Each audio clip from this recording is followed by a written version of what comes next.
Again, good morning, ladies and gentlemen, and thank you for that kind introduction, Malcolm. This morning, I've talked a briefing on insolvency. I think Malcolm may have emailed you the slides yesterday. There is one very small change to the slides that were emailed, and that's purely cosmetic. It's not a substantive one, so you'll spot it as soon as I put on to the next slide. What I've put on this slide is what I say is what I'm hoping to cover, or what I hope to cover. The reason for that is I've got a number of slides. I've no idea how long they will take to deal with. I hope the various subjects that I've decided to speak about are relevant, at least some of them are relevant to all of you. The fantastic thing about this morning is I don't have a speaker coming after me or lunch or a coffee break. Which means I can just ramble on as long as I like, and I'll only know that it's gone on too long when the numbers start dropping dramatically. I hope to keep it within an hour. It may take slightly longer. If I can make it any slightly shorter, then I will try to do so. If you have questions, as been said, please put them in the chat box. There are a couple of questions already. There's a point in the talk where I think I can probably deal with those, so I won't deal with them now, but I'll try and deal with them when I've got a diagram on the screen in which it will help. So what I'm looking to deal with this morning is I've called it kicking the can down the road into a perfect storm, which is the current sort of situation we find ourselves in, and that is the only cosmetic change. Originally it said, I think, storm clouds gathering for a perfect storm. Now the storm clouds gather was the title of Winston Churchill's first volume of his 4-volume history of the Second World War. I don't feel we're actually really in the Second World War yet, but what we're looking at, as I say, kicking the can down the road, are the measures that the government have taken to try and protect businesses. But a lot of what he's done really pushes it into the future, and that's what I'm going to deal with there. I'm going to look at the reintroduction of Crown Preference. Now, Malcolm's going to talk about this, I think, next week or in a couple of weeks' time. I'm looking at it, I know it is a Crown, a tax thing. I'm going to look at it in a couple of different ways from what I gather he will be looking at it in. So we've kept that in. I'm then going to talk about the R3's SMA CVA, which was released, I think, at the beginning of last week. And I'm just going to make some comments about the revenue parts of that. Then I'm going to look at a couple of cases where members' voluntary liquidations and the assignment of directors' loans in satisfaction of shareholder distributions. Now, some of you may have seen me talk about this before. I've updated it slightly. And what I'm going to be talking about here is an actual case I had, which shows that the revenue are becoming more alert to these situations, and also a trap which people might fall into, and how to possibly deal with that trap. It may be that the revenue never pick up on it, but if they do, it can be a very expensive trap to fall into. I'm going to look briefly at overdrawn directors' loan accounts in liquidation and the charge to tax on that. And then I've got one what I call miscellaneous point at the end, which is the payment of CGT on the sale of property by bankrupts within 30 days. So they're the things I want to cover. So kicking the can down the road into a perfect storm. What I'm looking at here, so I'm trying to clear my screen of various bits. What I'm looking at here is what the government has done. And yes, they've got lots of plaudits for it because they're trying to save businesses. I am one of these people of the view that often recessions come around for a purpose, and that purpose is that it gives rise to a reallocation of assets into companies that most efficiently use them. So the usual point about a recession is that bad companies go bust, people sell the assets to other companies who can better use those assets than, let's say, the bad companies. And in market efficiency, that's a good thing generally, because those companies can expand that buy the assets and possibly take up the slack that was being filled by the other companies previously. We had a difficulty, didn't we, in 2008 onwards, when we had quantitative easing, and the government basically in that day and age prevented companies going bust because it was not seen as a good thing. And we ended up with a large number of what people called zombie companies, those which just sort of traded on without really being efficient in any way. And now we've got another recession, which is not caused by any real economic issue as such, but obviously by the pandemic. And we're trying to save businesses again, which I think is the right thing, because this is not an economic, as I say, recession. It's an extraneous recession. However, obviously, the measures which the government have taken mean that, again, certain companies or certain businesses which might have gone bust in a normal circumstance are being sort of kept on a life support machine. You may have read in the press that the bounce back loans have given rise potentially to billions of pounds of fraud claims. I might just mention that briefly at the end of this slide. So billions of pounds of fraud claims. So we're in a bit of a mess through the need to protect businesses and the speed at which it was done. But what this has meant, as I've said in the title there, we've basically kicked the can down the road to some other point where taxes and loans need to be repaid. So if we look at VAT, then a UK VAT registered business with a VAT payment due between the 20th of March and the 30th of June, so that back quarter, and everyone will have had a payment in that quarter, had the option to defer payment to what was then the 31st of March 2020.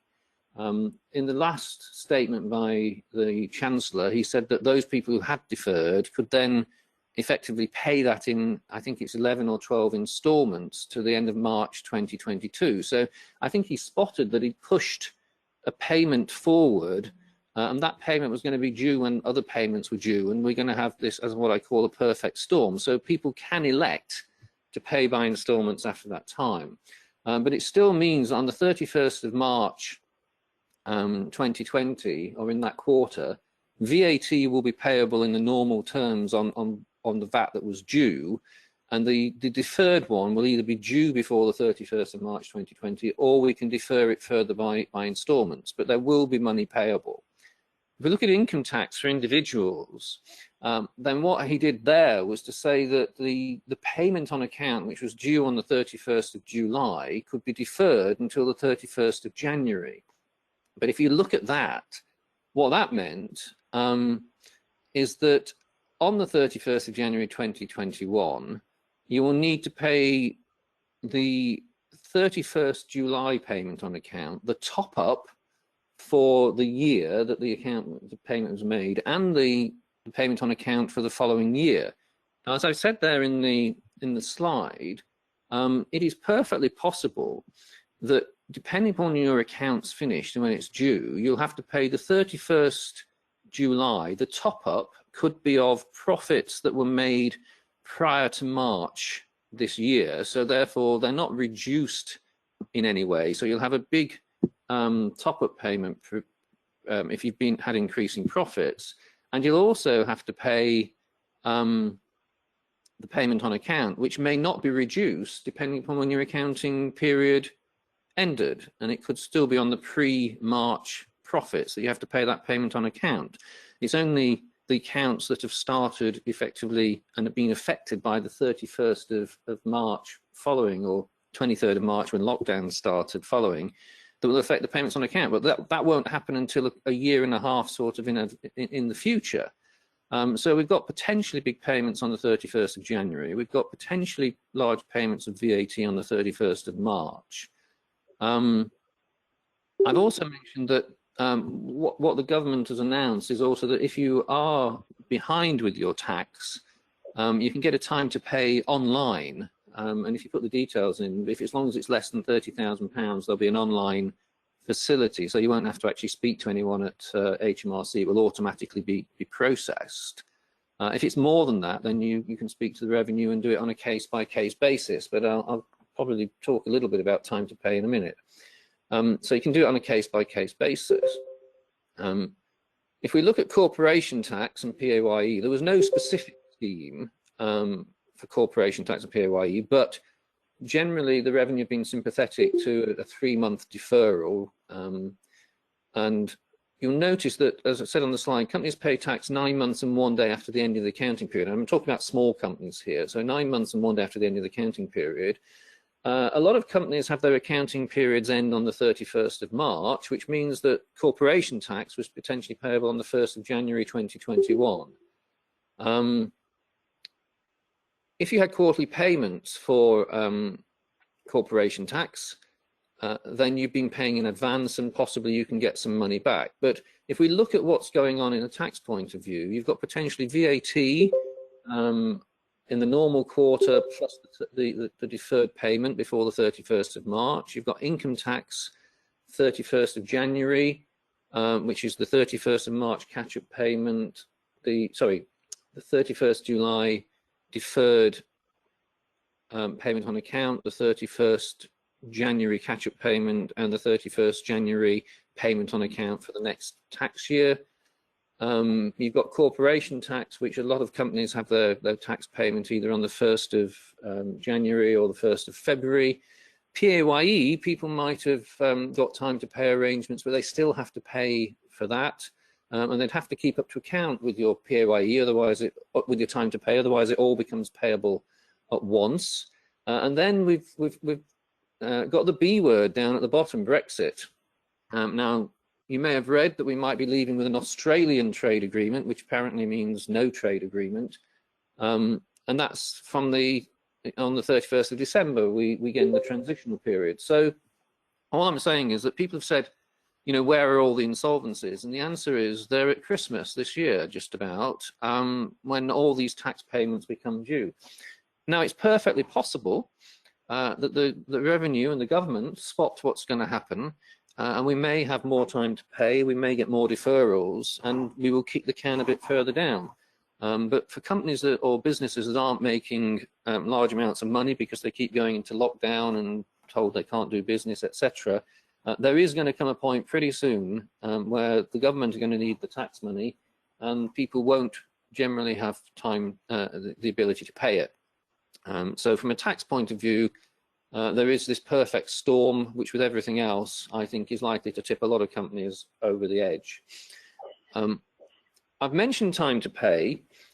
I'm on an R3 tax committee, and we talk to the revenue, and the revenue debt management who organise the time to pay, saying they're very sympathetic and they are very open to time to pay agreements. However, the experience that people have had is that they basically want 70% up front and deferring about 30%. Now, we've said to them that this is for a company that's just started to trade, possibly in the hospitality sector, for a company that's just started to trade and is only trading at sort of 50% of its normal capacity because of lockdown restrictions and curfews and things like that. To say you want 70% of the deferred tax up front and the rest over a few months is just not feasible at all. Now, as I say, we've written letters to the revenue and they say, well, we're dealing with it.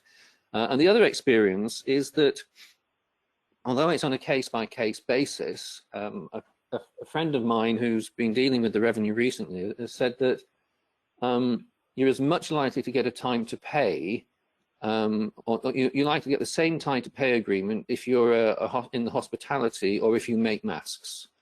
So if you look at the two sort of extremes, the revenue are not really doing it on. They start off with strict guidelines internally, which they won't really tell us what they are, but we're learning that it's not very feasible. Now, again, recent experience shows that there was a company that wanted a time to pay because they were doing a restructuring, and when the restructuring came in and happened, the revenue would get their tax.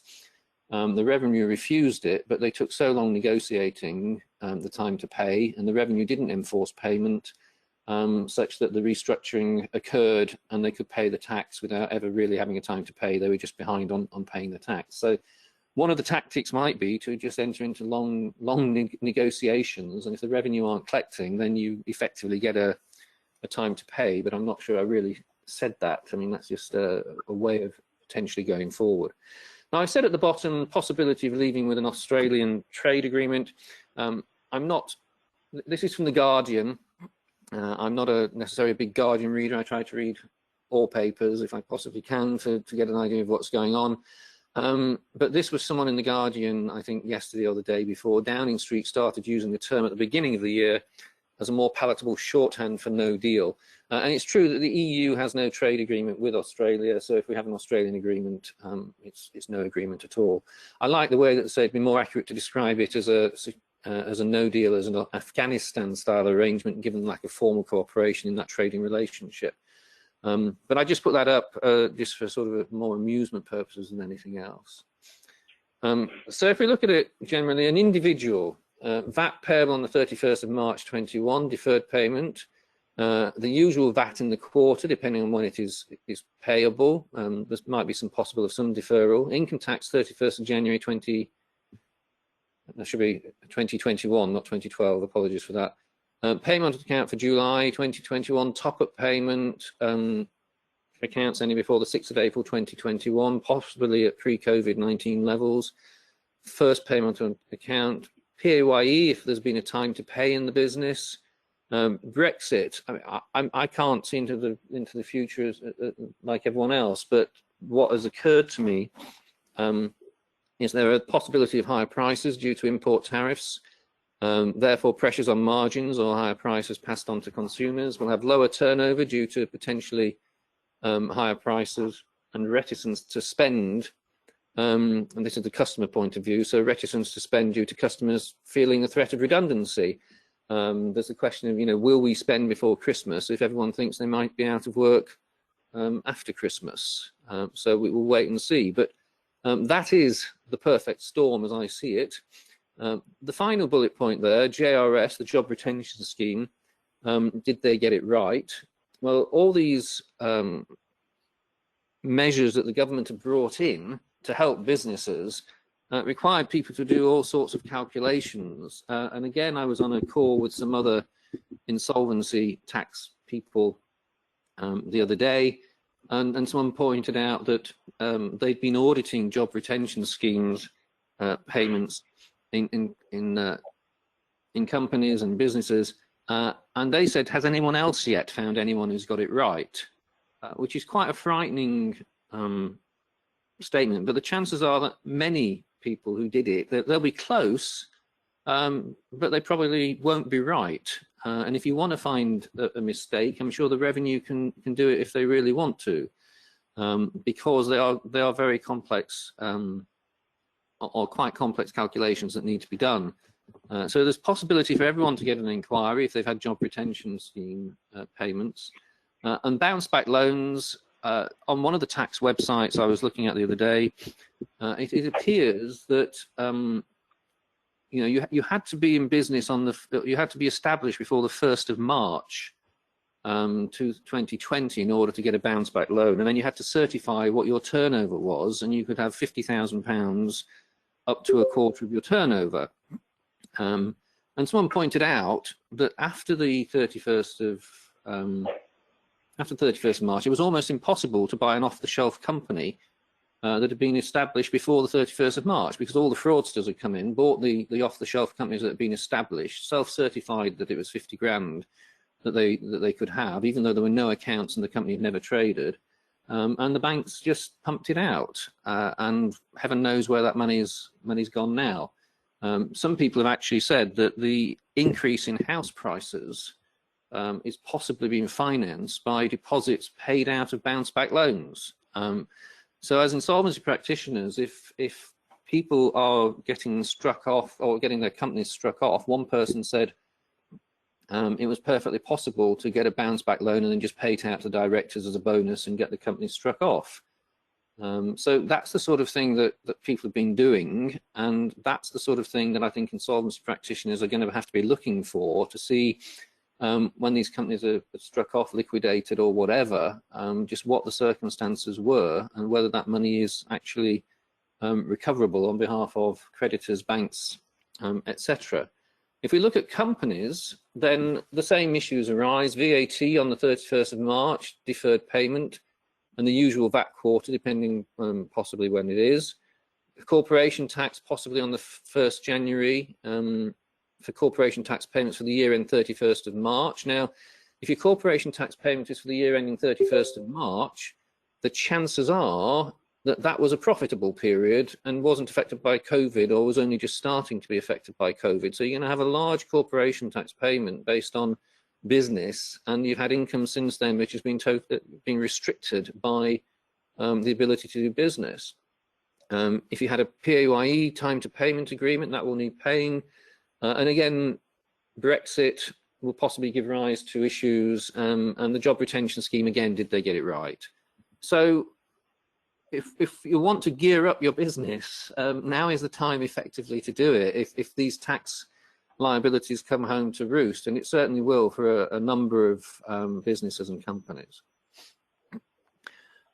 Briefly want to now look at introduction of Crown Preference. I mean, you'll all be aware of the history of this, but the Enterprise Act 2002 abolished Crown Preference and introduced the prescribed part, and that's what the revenue gave up.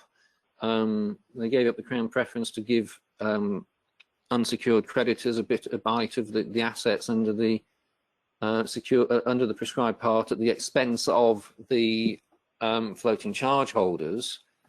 But they seem to have forgotten about that, because now on the Finance Act 2020, we've got the reintroduction of Crown Preference with the effect from the 1st of December, and we've got an increase in the prescribed part to 800,000. So basically, the floating charge holders have lost out to the Crown Preference and lost out potentially to an increase in the prescribed part. But that's only to floating charges which have been created on or after, I think, the 6th of April 2020. Now, R3 have basically said to the revenue this idea of Crown Preference is, A, it's wrong because it was given up for the prescribed part, and B, the reintroduction is at the wrong time. But the amendment was made to Section 386 of the Insolvency Act, and it's inserted into Schedule 6 as a new paragraph 15D. We've got amendment of Section 286 1B of the Insolvency Act, which adds 15D to the class of secondary preferential creditors, preferential debts, sorry. So the HMRC debts are secondary, but they do apply to bankruptcies and IVAs, as well as administrations, liquidations, and CVAs. So it applies if the relevant date is on or after the 1st of December 2020, and the debts are then preferential. And as I said, it includes bankruptcy, IVAs, and CVAs. Therefore, these numbers, whereas they were unsecured claims beforehand and you didn't have to do a lot of work on them, these numbers now need to be quantified, and it wouldn't be unusual for the revenue to put in a claim which you possibly couldn't prove was wrong. And I don't want to accuse the revenue of anything here, but it has been the case in a number of insolvencies I've seen where the revenue put a big claim in for PAYE or something, which is because the records of the companies are in such a state, it's almost impossible to say that the revenue's claim is wrong, but it does look inflated. And if the revenue make an estimated assessment, then it's for you to prove it's wrong. And these estimated assessments are now potentially preferential debts. So either you prove them wrong or you have to accept it. And that could really reduce the assets available to the other creditors. So it applies to taxes, VAT, PAY, including student loan repayments, employees' national insurance contributions, and the construction industry scheme. The little quote I put in there is from the explanatory notes of the legislation that introduced it. And they note that HMRC will remain an unsecured credit for taxes levied directly on businesses. But the whole point of the moral aspect of this, as the revenue sort of put it forward, was that things like PAYE, NIC, and VAT are collected on behalf of others, and the company is only, or the person is only a tax collector, and it's never really their money. It's not something that they're liable for. They collect it and pay it on. So PAYE, you pay someone wages, you collect the PAYE, and therefore it's really not the company's money, and it should be accounted for. And that's the rationale behind it. But like all these things, it was always said, who is most able to bear the cost of these things? And the answer to that is that the government appears to be absolutely awash with money at the moment and giving it away all over the place. So the government is better able to to bear the cost if the consequence of Crown preference is to leave all the other creditors out in the cold. Because if we look at the third bullet point down there, as I've said, after the 1st of December, it includes VAT. Now, on the first slide, I didn't mention this, but the deferral of VAT in that quarter, 30th of March to 30th of June, the deferral of VAT in that, the revenue estimate that £28 billion was deferred. So if people have deferred their VAT and they go into an insolvency procedure after the 1st of December, that deferred VAT is now preferential debt. Similarly, all the other bits that have been deferred, time to pay agreements, they will now become, on PAYE, will become preferential debts because it was due before. The relevant date is after the 1st of December, and it will be a debt which is due to the Crown, which has been deferred. So, if you think about a business where the owner's gone into bankruptcy and deferred the VAT, that will now be a preferential claim in the bankruptcy, whereas before it would have been an unsecured claim. So it will reduce the amount available to other creditors and possibly mean that creditors in bankruptcies now get far less, and that might push them over the edge as well. The other interesting point is that the legislation which has introduced Crown preference has allowed two sets of regulations. One is to add further taxes, and the other is to limit the time. Now, those of you who can think back to Crown preference before 2002, VAT, they could go back 6 months. And what the secondary legislation allows them to do is to set a time limit as to how far they can go back.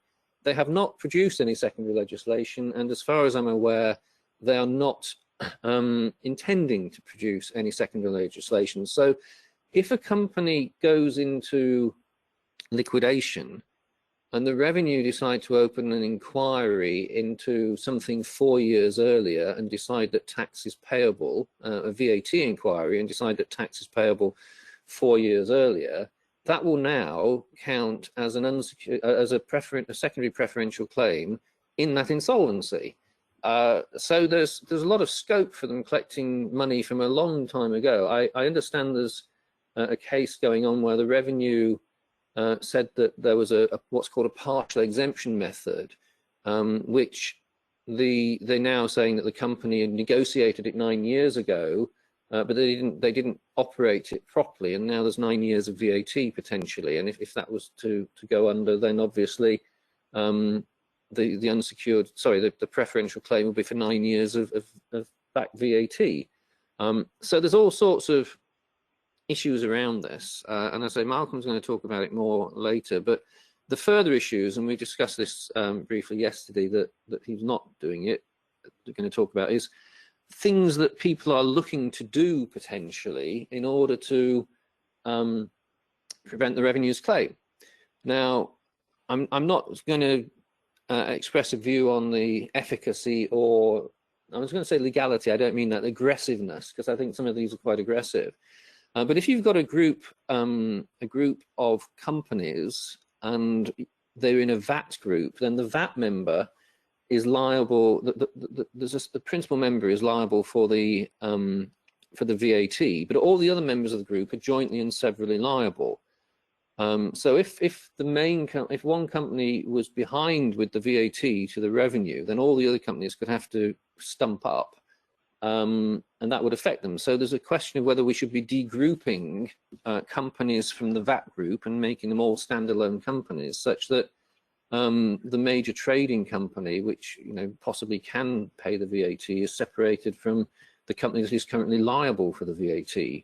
There's also people looking at possibly putting employees in a separate company and using them as a company which provides the employment to the employees to the rest of the group, on the grounds that it's that company which is liable for the PAYE, and if that company goes bust, you can transfer the employees and literally leave the PAYE behind.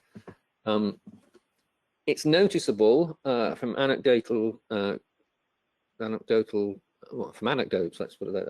evidence, is that the currently lenders are actually factoring in the Crown preference on the assumption that the debt goes, and then lending 20% less. So the asset-based lenders are reducing the amount of lending that they are doing based on the fact that they don't want to take the risk on, or they're factoring the risk into the loans that they're giving. Similarly, there's a question of whether there's going to be a cliff edge just before the 1st of December, where all these lenders are going to look at the companies that they've lent to, and if they are in dire straits, then say, well, we may as well pull the plug now, just before the 1st of December, and leave the revenue out in the cold on the secondary preferential, rather than have to pull the plug a couple of months later and find that we're losing out large quantities because they've got time to pay arrangements on PAYE, and they're behind on the VAT because they deferred it, etc. Looking at loan agreements going forward, then there'll be probably new notifications where companies have to keep notifying lenders as to the state of their tax affairs so that they can decide what to do. Similarly, it may be necessary in future to do consensual restructuring instead of enforcing against the company, because you're likely to get a better return at the end of the day. And also, the thing we need to do is check for tax clearance. Now, the revenue are a secondary preferential creditor. They need to put in a proof as to what that is. We need to calculate what it is. And before we can make distributions, it might be necessary to make sure that we've got the claim to the revenue correct. Now, the revenue do not move quickly. At the moment, they really haven't got the manpower to do it. And it's not unusual to take several months in order to work out and give tax clearance, if ever. And in that case, that will have an effect on distributions and the timing of distributions to creditors going forward, and the possibility of insolvencies being left held open a lot longer while people are trying to sort out the tax issues.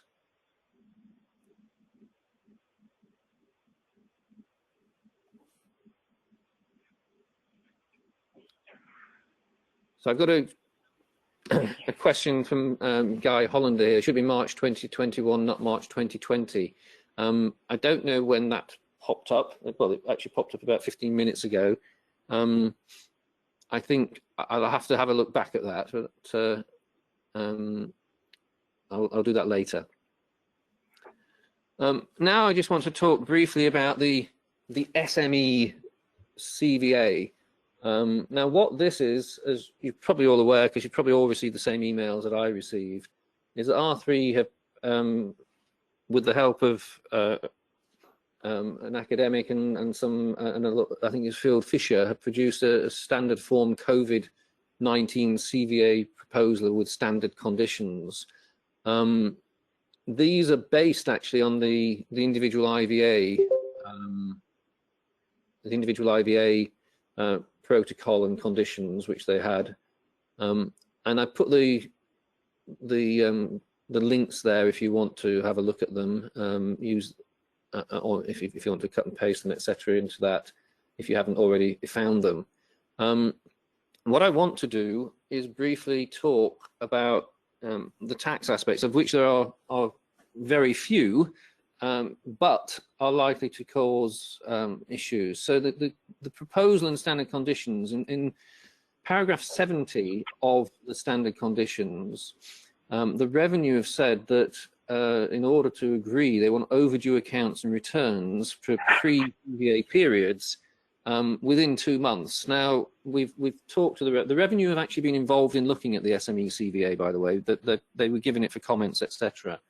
And so they say 2 months. Now, 2 months in tax is not a very long time to get your affairs in order for the CVA, but they don't seem to want to budge on that. Now, it might be that depending upon the complexity of the affairs, etc., of the company or the business, that they will enter into some sort of negotiations if you can do that. But it's unlikely. And that will mean that a lot of work will necessarily have to be done in working out what the revenue's position is, if it's not been done before.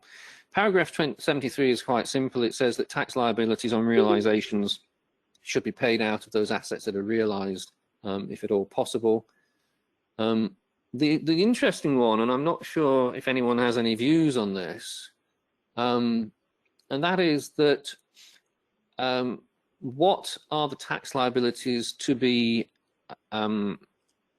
proved or proved in the CVA? Now, the reason I say that is that if you imagine a company with let's take it very simply, a company with an accounting period that ends on the 31st of December, so it would calculate its tax up to the 31st of December, and it wants to enter into a CVA on the, let's say, the 1st of June.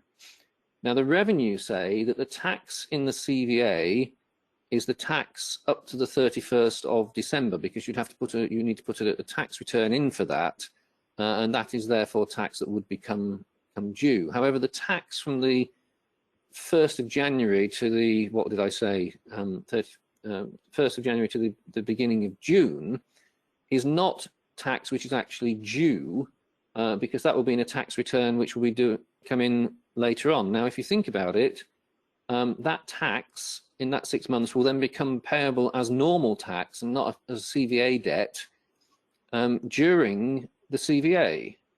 So there is a question mark over whether that's right, whether you should really say that it's a contingent debt at the date of the CVA, and therefore it should be calculated and the tax should be in the CVA. I mean, Nortel, I think it was, wasn't it, that that looked at contingent debts. If you remember, the revenue in members' voluntary liquidations say that the corporation tax carries interest at the statutory rate, but that's because when you enter into members' voluntary liquidation, you do end an accounting period and you have to pay tax up to that date. So I can see that there's an argument that they are slightly different, but it does mean that's something you've got to factor in, that the tax that you may have been making in the 6 months, or need to pay in the 6 months up to the date of the CVA, will become normal tax during the CVA. Now, it may be that the reason you're entering into CVA is to be making losses and it's not an issue, but it is something you'll have to sort of check on and take into account. In that third bullet point down, or indented bullet point, I have said it may be beneficial. Therefore, if you're 11 months into the accounting period, it may be beneficial to delay entering into the CVA until you've just gone over the accounting period. So the whole 12 months is a CVA debt rather than 11 months, which would arise during the CVA, and actually quite early on, because it would be, you'd end at the period a month afterwards. So there are issues around that. Now, the revenue have issued a, sorry, R3 have issued an explanatory note, and in that they say you need to take into account the revenue guidance of the 26th of June 2020. So what I put on the screen is I've cut and pasted the revenue guidance for you to have a look at, so you don't really need to go any further. They talk about existing arrangements and the protocol and what they'll be doing on those, and then the next page talks about new proposals, and these are the ones we're looking at in now in the COVID era. Notice towards the bottom left, they say that, you know, sorry, it's on the top left, the impact of COVID means that a good history of paying taxes on time may no longer be a reliable indicator for individuals or companies proposing a voluntary arrangement. We are reliant on practitioners to report as fully as possible on the nature of the business, the impact on its trade, what countermeasures have been taken, and to bring their professional judgment to bear on the viability of the business and voluntary arrangement. For those with a longer, less positive history, this objective reporting is even more critical. It should explain why the tax arrears were there pre-COVID, as well as the impact that the pandemic has had on the business. The other point to note is the top right, given the substantial support that's been provided by the government, they also expect to see the PAYE and national insurance, etc., from the job retention scheme having been paid. And if not, they have to be treated as priorities in the arrangement ahead of other unsecured creditors. In other words, you know, we've helped you out, we've paid your staff, you're supposed to have deducted PAYE, etc. If you haven't done it, then we want that money in preference to everyone else. So those are really just points to note with the CVA and the sort of tax aspects of them. Right, obviously running slightly behind with 50 minutes to go, but what I want to talk about here is members voluntary liquidations and the assignment of directors' loans in satisfaction of shareholder distributions. Now, this has arisen out of a case that I have, and in fact, I think it's now arisen 3 times.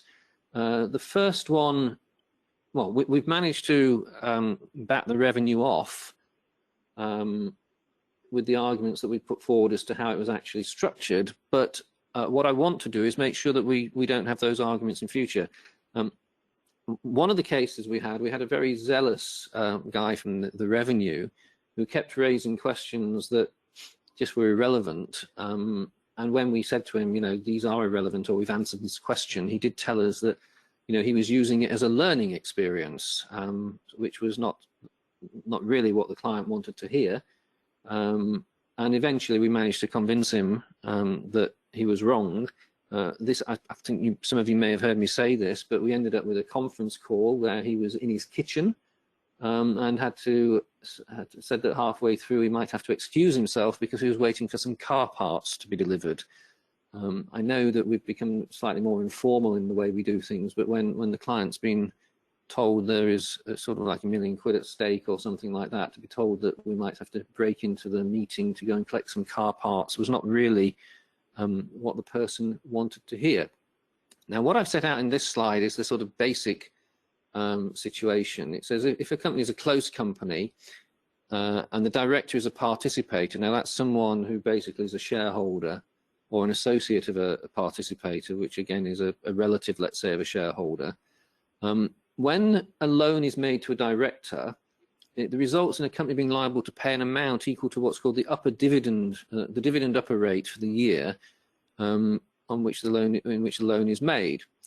Now that amount is payable on the day following the end of a 9-month period, at the end of the period in which the loaner advance was made. So that's the starting point. So company makes a loan to a director. The loan is like, let's say, £1 million. The upper rate, I can never remember the rates of income tax, but let's say it's 38.1%. So they have to pay £381,000. The company has to pay £381,000 to the revenue as a sort of like security for the loan that's been paid. And that's payable 9 months after the end of the accounting period in which the loan was made. Now, there are anti-avoidance provisions, because what people used to do was make the loan, pay it back, make the loan, pay it back before the end of the 9 months. So you'd repay the loan back and the following day repay it. So anti-avoidance provisions were introduced, which said that you had to, if you paid it a similar loan within, I think it's within 4 weeks of the loan being repaid, then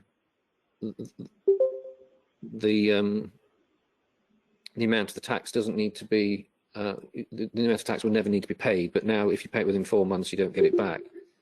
If the loan is subsequently repaid or released, and that's the important part, repaid or released by the company that made the loan, the Section 455 tax is repaid to the company, but it's repaid on the day following the end of the 9-month period in the accounting period after the loan was made. So if the loan is repaid in an accounting period, it's more than 9 months before the company gets that money back. So if the loan is repaid, let's say in a member's voluntary liquidation, then the revenue will not pay it back, and you will have to keep it open in order to get that payment back. So there would be a temptation possibly to assign that debt to another company, so you might be able to close it down as a distribution. And I don't think there's anything wrong with that. It's the machinations which I'm about to talk about which cause the problems. But if the loan is released or written off, the director is liable to income tax, and that's Section 415 of ITOIA. And that's the thing where in the past I was slightly confused, and you know, there was this big thing where the revenue was seeking to charge income tax on distributions and liquidations. They weren't. What the revenue were doing was charging tax on a release of a loan in a liquidation, where there is a specific provision which says if the loan is released, it is chargeable to income tax. And the rationale behind that, of course, is if you made a loan before the company went into liquidation, and you could have paid it out as a dividend, it would have been chargeable to income tax. So making a loan and then going into liquidation and saying, well, actually it's a capital distribution, avoids the income tax. So there is a specific provision which charges loan releases to income tax, and I think that you know that's there, and I don't think you can do much about it. So that's the basic provision. Now, the basic position in liquidation is that where repayment is made or the loan is written off, then the 455 amount, the sort of security amount, will be repaid to the company, but it's paid to the company 9 months and 1 day after the end of the accounting period in which the loan is repaid. Now, the shareholders are entitled to a proportionate share of the assets available, which will include the receivable represented by the overdrawn loan account. Now, the revenue, this is from the revenue manuals, they say the legislation is quite clear. The distribution of assets in a winding up is not a distribution within the meaning of Part 23. It is a transfer of liabilities between assets and liabilities between the company and its members, and is a capital distribution. Thus, where there are net assets to be distributed, the shareholders are entitled to treat the value distributed as a capital distribution and liable to and available for business asset disposal relief, which is the new name for entrepreneurs relief as appropriate. Now, notice the point is if the director has borrowed money from a company and that loan is then assigned to someone else, can the company which lent the money repay it or release it in order to get the 455 amount back? And the answer has to be no. It can't release a debt, whatever a debt, if that debt has been assigned to someone else. And that's where the issue arises. Now, this is from the revenue manuals, and the revenue note that MVLs are solvent liquidations, which is good of them to recognise that. The shareholders receive the value of the net assets from the company. At the same time, the shareholders might receive their overdrawn loan accounts. Now, the shareholders could repay, if we've got an overdrawn director's loan account, the shareholders could repay and then would be entitled to receive the full amount of the net assets as a capital distribution. Otherwise, they can set off the value of the assets due to them. And so if you've got a single company and the company has lent money to the director and the company owes the money to the director who is also a shareholder, then the revenue say they can set off the amounts. And if you set it off, you would credit it to the loan account. As a consequence, the loan account would be treated as repaid, and that would be fine. The 455 amount would be repayable to the company. And they say that where two debts are set off in this way, this will constitute a repayment, and there's no question of 415. Now, that is where the debts are set off. And then they give some examples. Now, I'm not sure that all these examples are absolutely correct, but I've put them up. So a participator, so a shareholder owed the company by being a director £1,425,000. The company went into members' voluntary liquidation on the 1st of June. The net assets, including the overdrawn loan account, totaled £5,300,000. So the liquidator declared an interim distribution in the liquidation of £1,425,000, giving a total distribution of £1,425,000. This was not paid in cash to the shareholder, but was credited to his loan account. It would be a capital distribution within section 122. This is not a release of the loan, it is a repayment of the loan. There can be no charge under 415. So there's no income tax charge, but what will be happened is that it's a capital distribution, and the shareholder is treated as having made a disposal of their shares in return for the payment of the capital sum. And they say likewise, any further distributions and liquidation up to the total balance can also be capital distributions. Now, this is the example I had, and using this example, I think I can possibly answer a couple of the questions that were asked earlier on. So I'm just finding them. But if I just deal first with what's on the screen, this is a situation where Company A was set up and it had a subsidiary, Company B. Both of them went into members' voluntary liquidation. Company B in the past had lent money to the directors. So the liquidator is sitting in there and saying, okay, this is quite simple. there's an amount that needs to be distributed to the shareholders. What I'll do is I will distribute the loan up to company A as a return of the capital of company B, and then I will distribute the loan to the directors as their return of capital in company A. Now, once you've distributed from company B to company A, company B cannot repay the debt.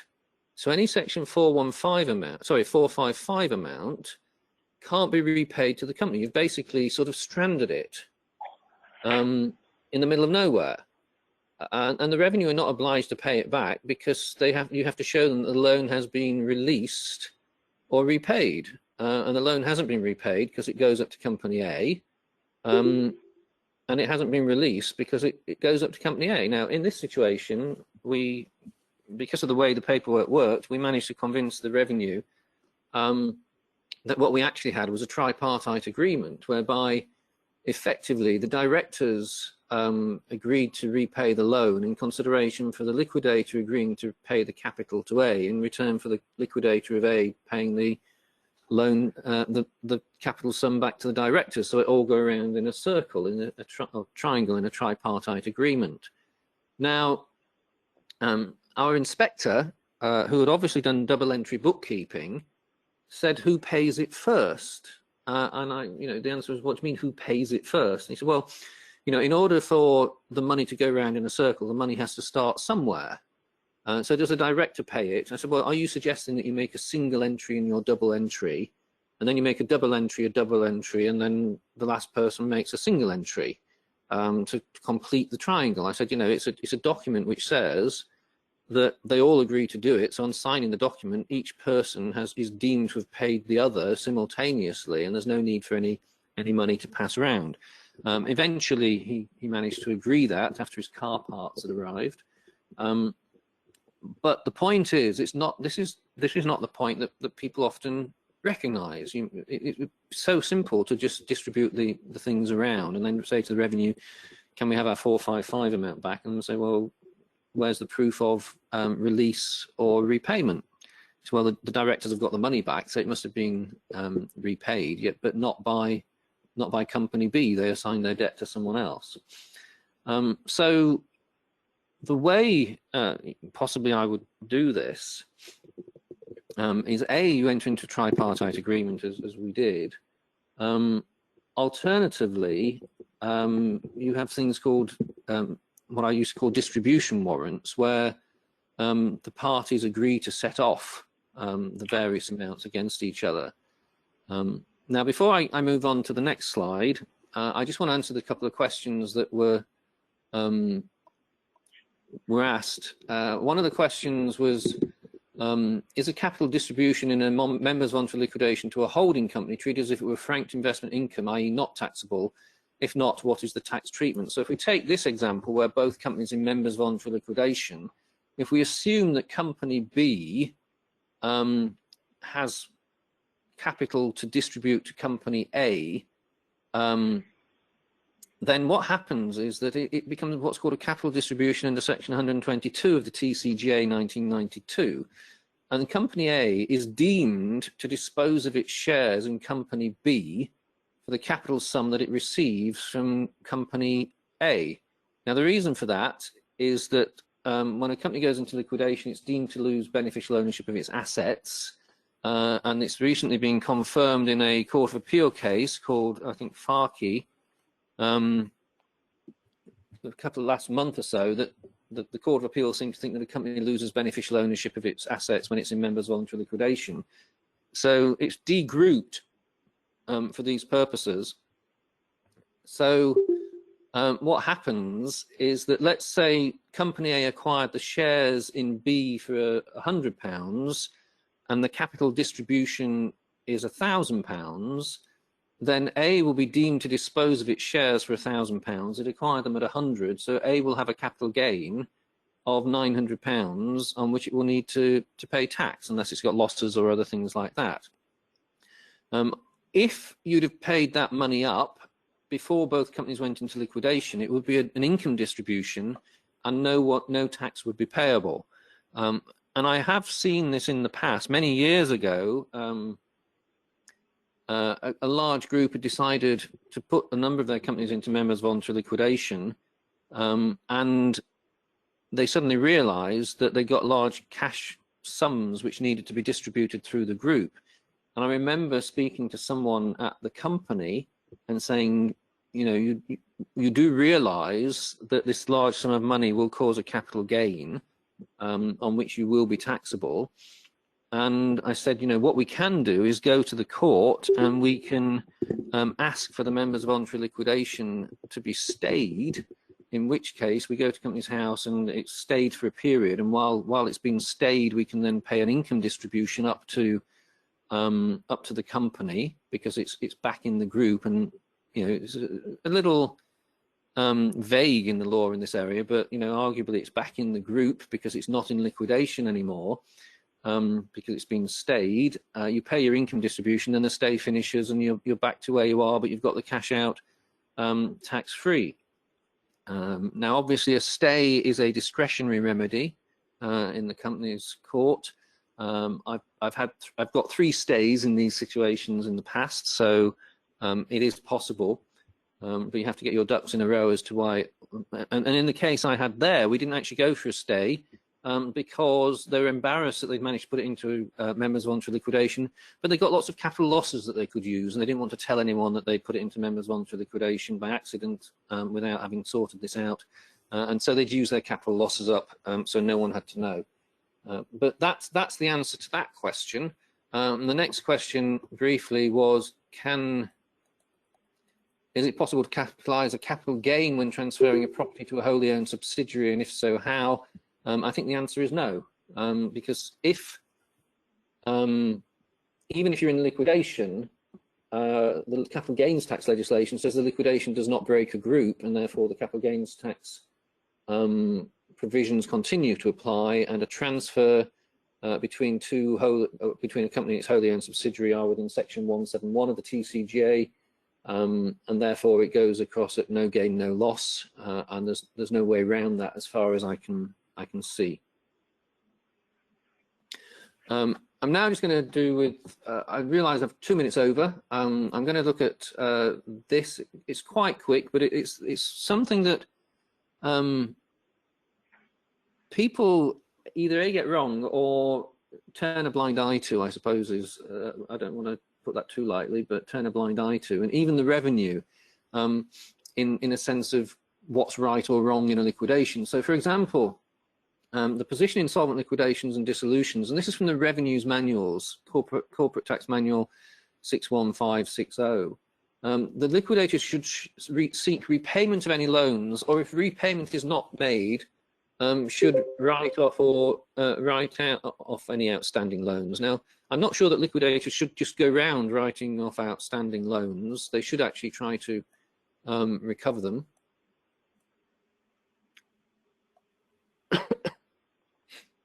So they should recover them. So I'm not sure why the revenue think you should just go around writing them off, but obviously people do if they're small.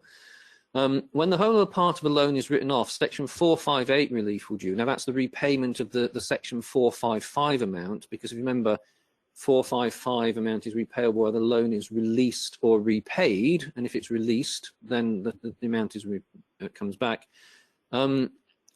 But where the whole of the loan is written off, there would be a charge under section 415 on the person to whom the loan was made. And there is a case I've mentioned there, the Stuart Fraser case, which says that potentially class 1 new NIC is payable and further income tax. So that was confirmed in the, as I say, the first tier tribunal. But the point is, if you are writing off loans to directors in liquidation, they are chargeable to income tax. And they should be informed of that fact, because they have an obligation on their self-assessment tax returns to declare it. And I'm not sure there's a lot of that going on. Now, the Revenue have given a couple of examples, and these are from the manuals, and I'm not going to go through them in any detail. You can read them. I think the first one is correct. I'm not sure whether, sorry.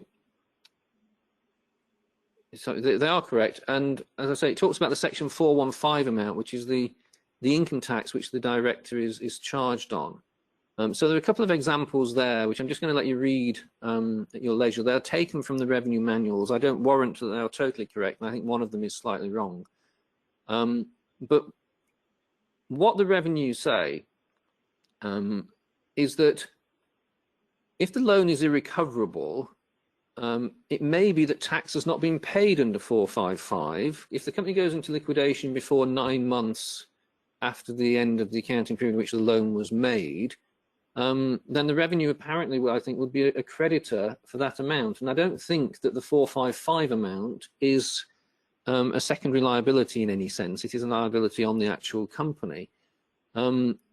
Sometimes it's been argued that it should be waived, that's unsecured amount, because it will prejudice other creditors, but the revenue are quite adamant that that's not the case. You know, the 455 amount is payable, and they will claim it as an unsecured amount in any liquidation. It may be that the director has two loan accounts, one in credit and one in debit, and there is, if they are kept as separate loan accounts, then the 455 amount is still due on the overdrawn account unless they have been set off against each other. That amount is still due. So the fact that the company owes the director some money doesn't stop the fact that the director is overdrawn on a different account. So if the accounts are kept separate, then the 455 consequences follow where one account is overdrawn even though the other one is in credit. Netting is allowed if you do book entries. So if those two accounts are put together by netting off one against the other, then depending upon what state each one is, will depend upon whether some money is due from the 455 amount or not. But just keeping separate amounts, equal and opposite amounts, would still give you the issue of the section 455 amount still being payable to the revenue and repayable if the debt is repaid or released. The case of Collins and Addies was a case where someone novated a loan and the 455 amount wasn't repaid, and the company to whom it was novated, because it's treated as a new loan, had to pay a further 455 amount.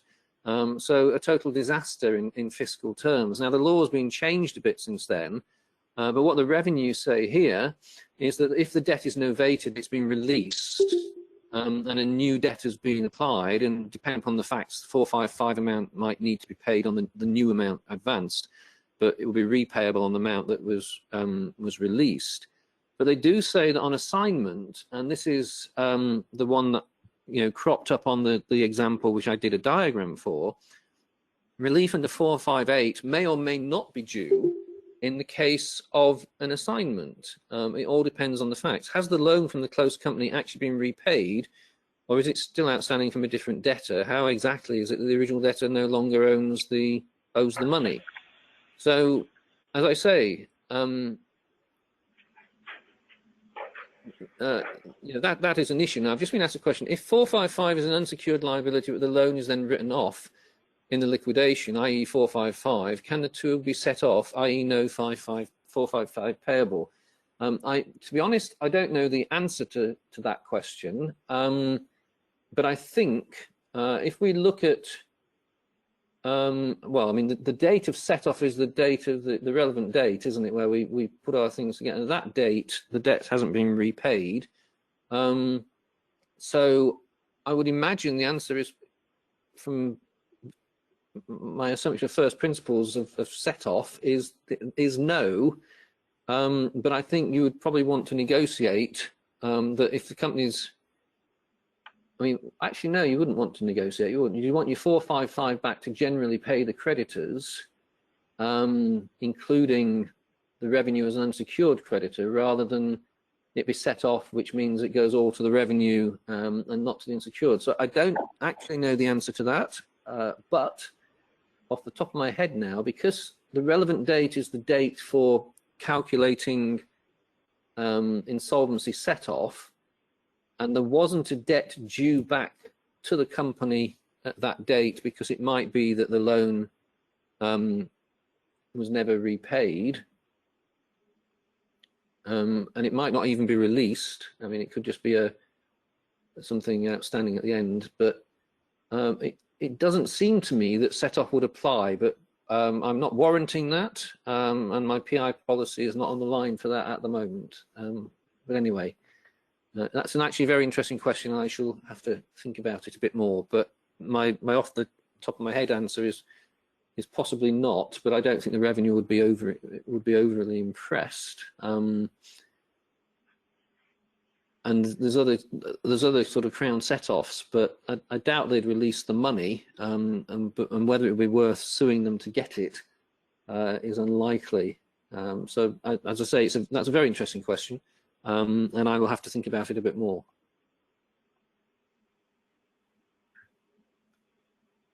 Sorry, I've got another question here. If HMRC is owed corporation tax on profits, can a 455 reclaim, being a contingent debt owed to the company on distribution of the loan, be applied in set-off to reduce HMRC's claim to zero? So they're owed corporation tax. Well, I'm not sure whether a 455 reclaim, it says a contingent debt owed to the company on distribution. Is it a contingent debt? I mean, it's prospective in the sense that if it is released or repaid, then the 455 amount is repayable, but it's not. Is it definite that it's going to be repaid? If you were to assign the loan to someone else, it wouldn't be repaid. So there is a possibility that it's contingent on something which is not assigning it to someone else. Again, another interesting question, and it's surprising that these things haven't been litigated, because there must be lots of 455 amounts around. I think people really just end up doing a deal. I appreciate they won't pay any 455 balance until 12 plus 9 months after appointment, presuming repayment in the first period. Yes, sorry, that's a comment on my previous answer. I've got another one here. Would it make any difference if the loan document made it clear it was being made to the participator in their role as shareholder and not as director, as a means of ensuring 415 tax is not payable? I think the answer is yes. You need to read. I say you need to read the Stewart case. They said there that it was apparent that the amount that was going back was income. And yes, but I have to then, and this becomes slightly nuanced, because when the revenues say that you can set off, if you remember, the law of set off says you have to receive, the set off has to be mutual debts in the same capacity. So a debt from a person who is a trustee can't be set off against a debt from a person who is in another capacity, even though they are the same person. Now, it's always struck me, and no one's really looked into this, and in a sense it's something we don't want to look into too hard, is that if you are a shareholder and a director, and you make a loan to a director in their capacity of director, and you repay the money to the shareholder in their capacity as shareholder, then you purport to set it off, there is no set off, because it's actually in slightly different capacities, one as shareholder and one as director. I think one of the things I've looked at, and we've done in one case, and if I can just go back to that diagram, this one of the things we've done in situations a bit like this is that the directors did have, let's say, 100,000 quid on £1 million of loans. So they paid £100,000 to Company B. Company B made a distribution to Company A. Company A made a distribution to the shareholders. The shareholders used the 100,000 to repay the loan as their director's loan to Company B, and 10 times £100,000 went round the triangle, thus repaying the whole of the loan and satisfying the distribution of it in cash, thus demonstrating that the loan had been repaid and that they'd received the money out of the company by way of capital distribution. So, there are methods which we can employ. As I say, if it was £10,000 and moving it around, 100 times, it's a bit balls aching, etc. But you know, things like that can be done. Whoops. So there are lots of question marks around this 455. I mean, the thing is to analyze it at the beginning of the, or before we go into MVL, to find out what the situation is. If we can move the money around in a circle somehow, then that's a good idea. The trick is not to assign the debt to any other company in the group, because at that point, I think it becomes impossible to repay because it's been assigned to another company. And so the company which the debt was incurred to or by is not capable of repaying or releasing it, because it's the company that matters. So that's what I want to say about those two. And as I say, I mean, obviously the questions have highlighted some interesting points which I probably need to think about and address on another day. And I don't know if there will be a right or wrong answer, or even if there is a right answer, whether the revenue will accept it as a right answer and not want to litigate it, because presumably they'd either want to litigate it and win, or if they lost, they'd want to change the law if it was not terribly advantageous to them. The final point, and I realise I've gone a quarter of an hour over, is one point, and that is the law was changed so that if you sell a property and you have a capital gain on it, you're supposed to pay the capital gains tax within 30 days of the sale. Now, obviously, if it's the principal private residence of a person, then principal private residence relief should apply. Having said that, there are a number of cases recently in the tribunals where people thought they got principal private residence, but they didn't establish that they've been resident or have the quality of residence, and the tribunals are starting to say that those people don't get principal private residence relief, and the revenue are taking lots more cases like that, so that's something to be aware of. But if a trustee in bankruptcy is, let's say, acting, the bankrupt is a buy-to-let landlord and he's got 4 or 5 properties that he's selling on which there will be a capital gain, then if he has to account for the capital gains tax, he should really account for it within 30 days. Now, it's been pointed out to the revenue that most trustees in bankruptcy do not know the situation as regards their bankrupts, or very rarely, as to what their allowances are and how much tax should be paid. I mean, it's really for the bankrupt to sort of sort it out. But as I say, the trustee in bankruptcy is the one who's liable to account for the tax. And a recent chat with the revenue, they said, well, actually, we don't think that provision about 30 days applies to insolvency, or it wasn't meant to, but we can't find where it says that. Now, if the revenue can't find where it says it, presumably it either doesn't say it was a mistake or something. But the problem is that the law says within 30 days, but if you are a trustee in bankruptcy and you're thinking of selling property, I think the point is to get in touch with the tax inspector and say what the situation is. I don't think you should be effectively withholding tax at 28% in whatever, because that's probably far too much.